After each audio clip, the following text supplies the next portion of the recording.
Now get Srila Prabhupada's books in ebook and audiobook form. Download the Transcend app.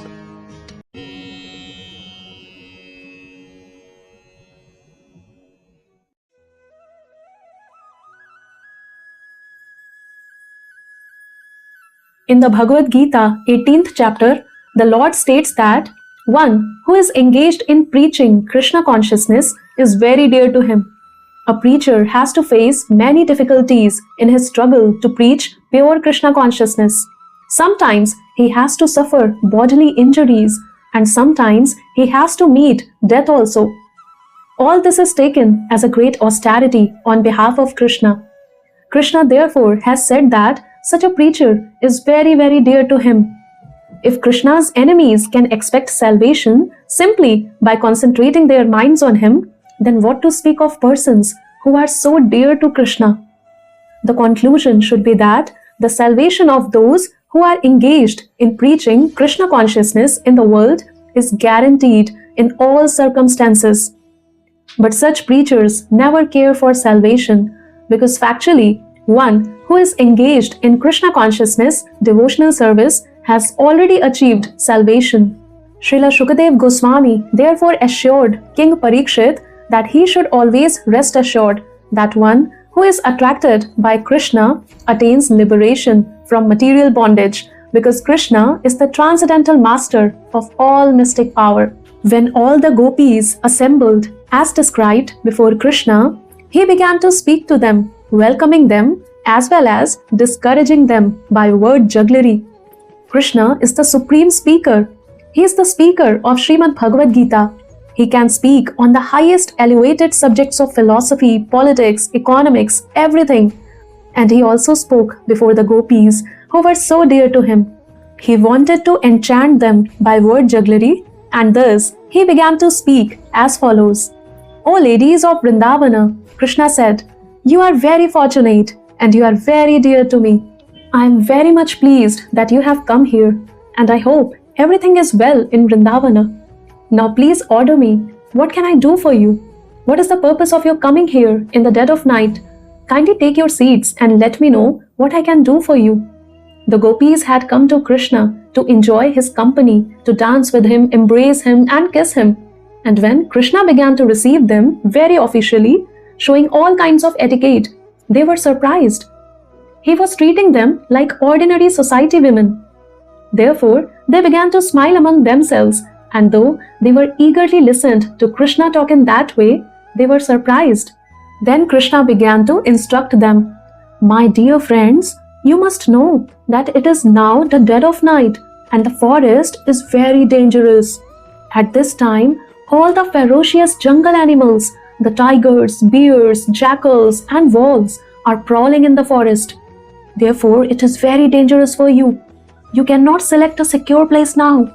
Everywhere you go, you will find that all these animals are loitering to find their prey. I think, therefore, that you are taking a great risk in coming here in the dead of night. Please turn back immediately without delay.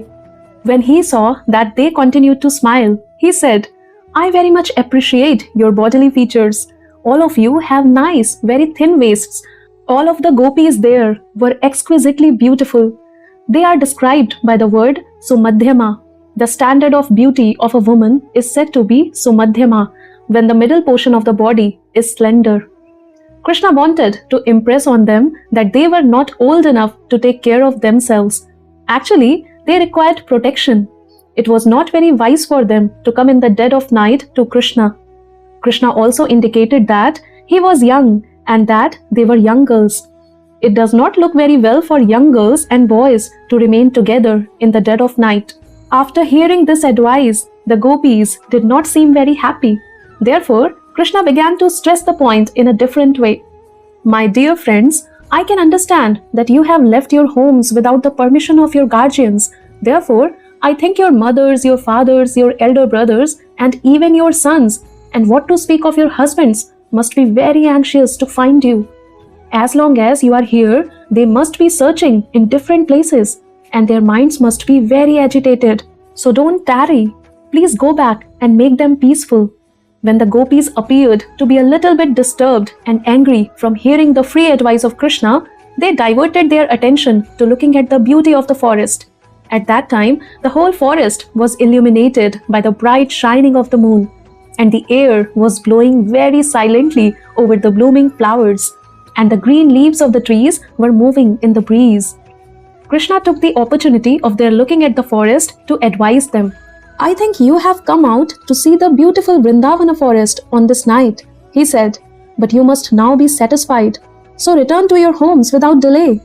I understand that you are all very chaste women. So now that you have been seen the beautiful atmosphere of the Vrindavana forest, please return home and engage in the faithful service of your respective husbands. Some of you must have babies by this time, although you are very young. You must have left your small babies at home and they must be crying. Please immediately go back home and just feed them with your breast milk. I can also understand that you have very great affection for me, and out of that transcendental affection, you have come here, hearing my playing on the flute. Your feelings of love and affection for me are very appropriate because I am the Supreme Personality of Godhead. All living creatures are my parts and parcels, and naturally, they are affectionate to me. So this affection for me is very welcome, and I congratulate you for this. Now you can go back to your homes. Another thing I must explain to you is that for a chaste woman, service to the husband without duplicity is the best religious principle. Not only should a woman be faithful and chaste to her husband, but she should also be affectionate to the friends of her husband, obedient to the father and mother of her husband, and affectionate to the younger brother of her husband.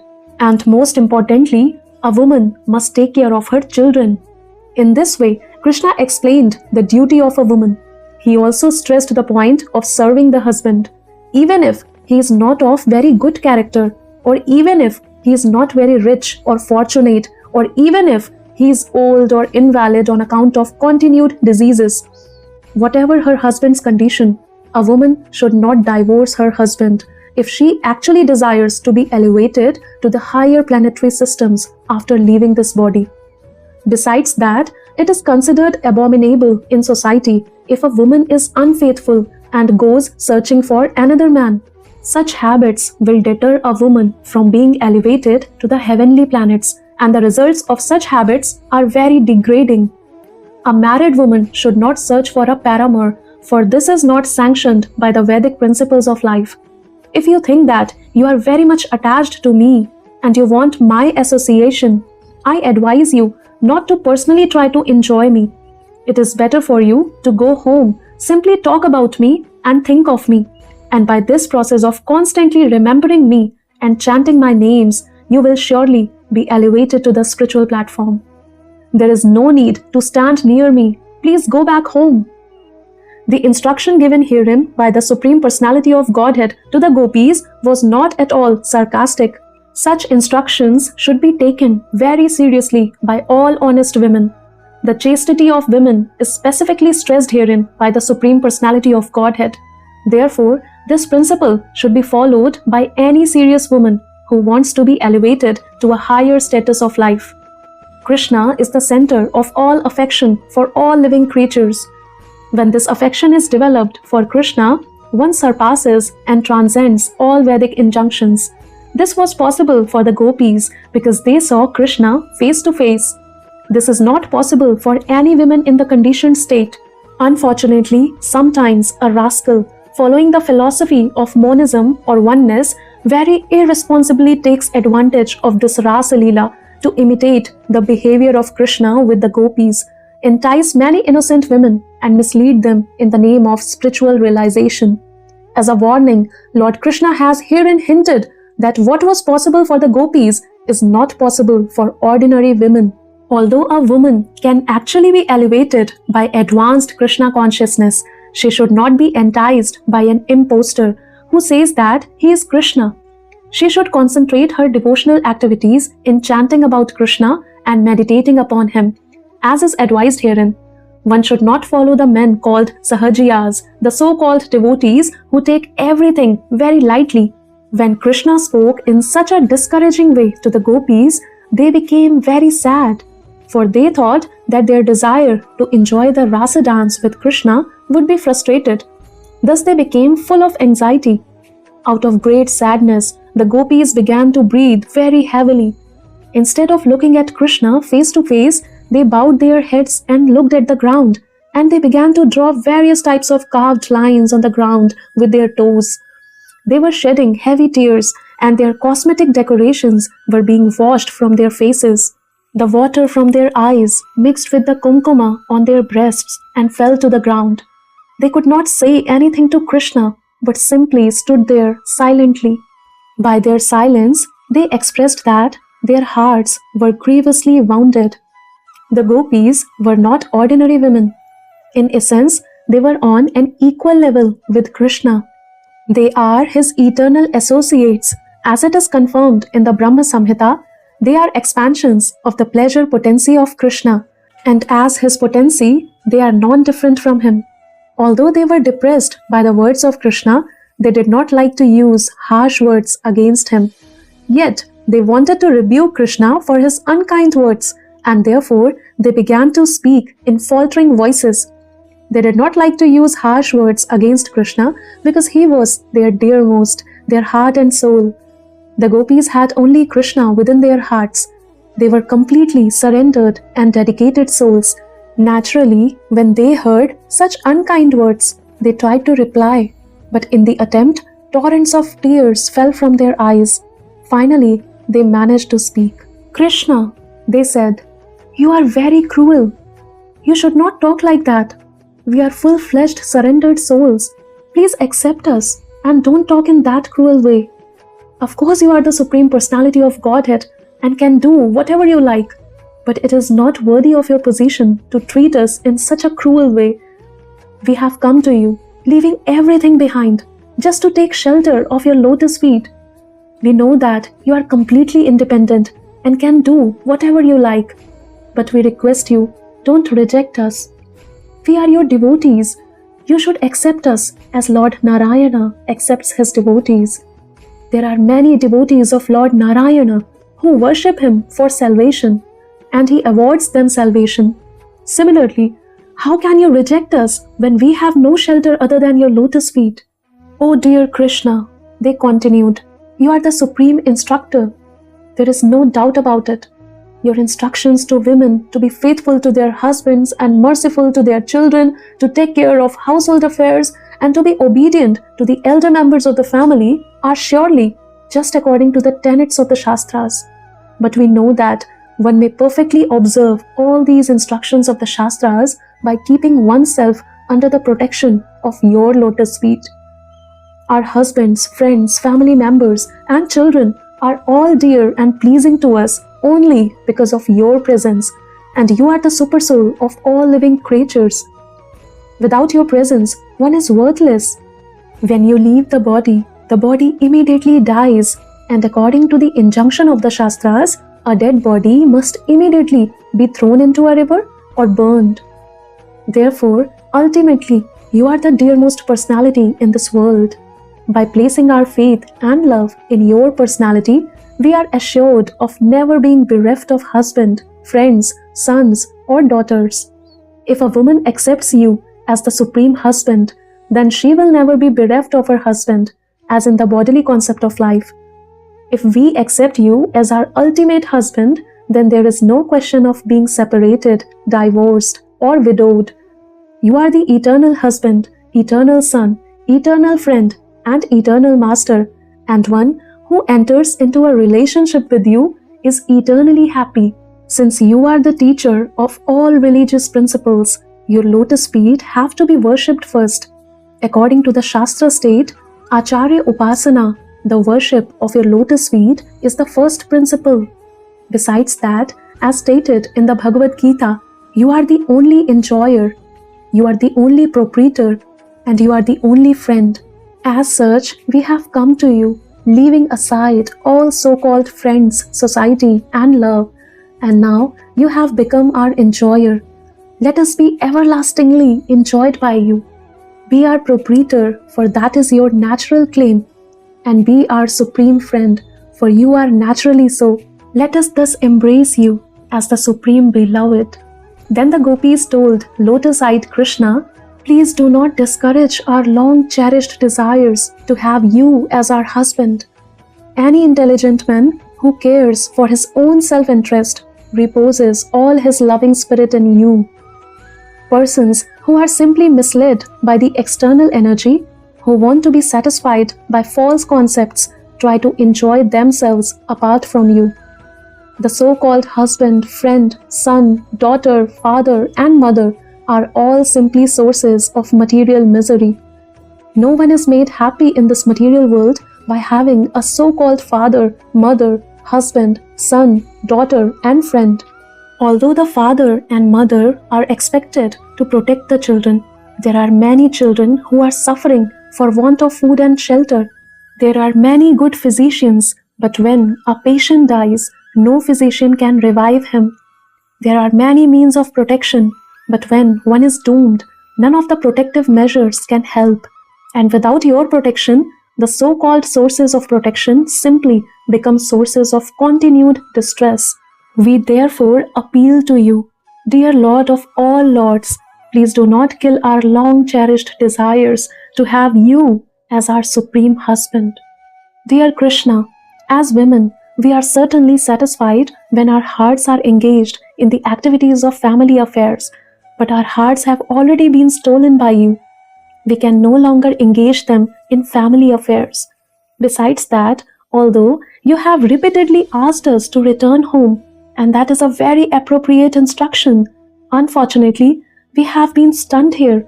Our legs have no power to move a step from your lotus feet. Therefore, if even at your request we return home, what shall we do there?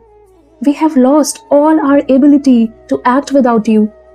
Instead of engaging our hearts in family affairs as women, we have now developed a different type of lust which is continually blazing in our hearts. Now we request you, dear Krishna, to extinguish that fire with your beautiful smile and the transcendental vibration emanating from your lips. If you do not agree to do us this favor, we shall certainly be burned in the fire of separation. In that condition, we shall simply think of you and your beautiful features and give up our bodies immediately. In that way, we think it will be possible for us to reside at your lotus feet in the next life. Dear Krishna, if you say that if we go home, our respective husbands will satisfy the lusty flame of our desire, we can only say that that is no longer possible. You have given us a chance to be enjoyed by you in the forest and have touched our breasts once in the past, which we accepted as a blessing, as do the goddesses of fortune who are enjoyed in the Vaikuntha Lokas by you. Since we have tasted this transcendental enjoyment, we are no longer interested in going to anyone but you for the satisfaction of our lust. Dear Krishna, the lotus feet of the goddess of fortune are always worshipped by the demigods. Although she is always resting on your chest in the Vaikuntha planets, she underwent great austerity and penance to have some shelter at your lotus feet, which are always covered by tulsi leaves. Your lotus feet are the proper shelter of your servitors, and the goddess of fortune, instead of abiding on your chest, comes down and worships your lotus feet. We have now placed ourselves under the dust of your lotus feet. Please do not reject us, for we are fully surrendered souls. Dear Krishna, you are known as Hari. You destroy all the miseries of all living entities, specifically of those who have left their homes and family attachment and have completely taken to you. We have left our homes with the hope that we shall completely devote and dedicate our lives to your service. We are simply begging to be engaged as your servants. We do not wish to ask you to accept us as your wives. Simply accept us as your maidservants. Since you are the Supreme Personality of Godhead and like to enjoy the Parakiya Rasa and are famous as a transcendental woman hunter, we have come to satisfy your transcendental desires. We are also after our own satisfaction, for simply by looking at your smiling face, we have become very lusty. We have come before you, decorated with all ornaments and dress, but until you embrace us, all our garments and beautiful features remain incomplete.